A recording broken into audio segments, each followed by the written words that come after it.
ஒரு லோனை வாங்கிட்டீங்க ஆனா அந்த லோனை கட்ட முடியாம தவிச்சுக்கிட்டு இருக்கீங்க அப்படின்ற பட்சத்திலயோ இல்ல நீங்க ஒரு இண்டிவிஜுவல் லோன் கொடுத்துருக்கீங்க, ஒரு கம்பெனிக்கோ ஒரு இண்டிவிஜுவலுக்கோ லோன் கொடுத்துட்டீங்க, அந்த லோனை ரெக்கவர் பண்ண முடியல அப்படின்னாலும் என்ன பண்றது அப்படின்னு யோசிச்சுக்கிட்டு இருக்கீங்களா?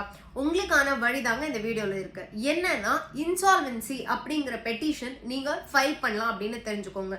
டிஆர்டி அப்படிங்கிற கோர்ட்ல போய் டெப்ட் ரெக்கவரி ட்ரிபியூனல் இந்த கோர்ட்ல போய் நீங்க உங்களோட லைக் நீங்க கிரெடிட்டரா இருக்கலாம் இல்ல டெப்டரா இருக்கலாம், லைக் கடனாளியா இருக்கலாம் கடன் கொடுத்தராவும் இருக்கலாம். உங்களுக்கு கடன் கட்ட முடியலனாலோ இல்ல கடன் ரெக்கவர் ஆகல அப்படின்னாலோ இன்சால்வென்சி பெட்டிஷன் நீங்க ஃபைல் பண்ணீங்க அப்படின்னா அது கம்பெனியாவும் இருந்தாலும் இல்ல இண்டிவிஜுவலாவோ இருந்தாலும் இந்த எந்த ஒரு கேட்டகரியில ஃபாலோ ஆனாலும் நீங்க இன்சால்வென்சி பெட்டிஷன் ஃபைல் பண்ணலாம். அண்ட் அந்த கேஸை விசாரிச்சு கோர்ட் தகுந்த ஆர்டர் கொடுப்பாங்க அப்படின்னு தெரிஞ்சுக்கோங்க.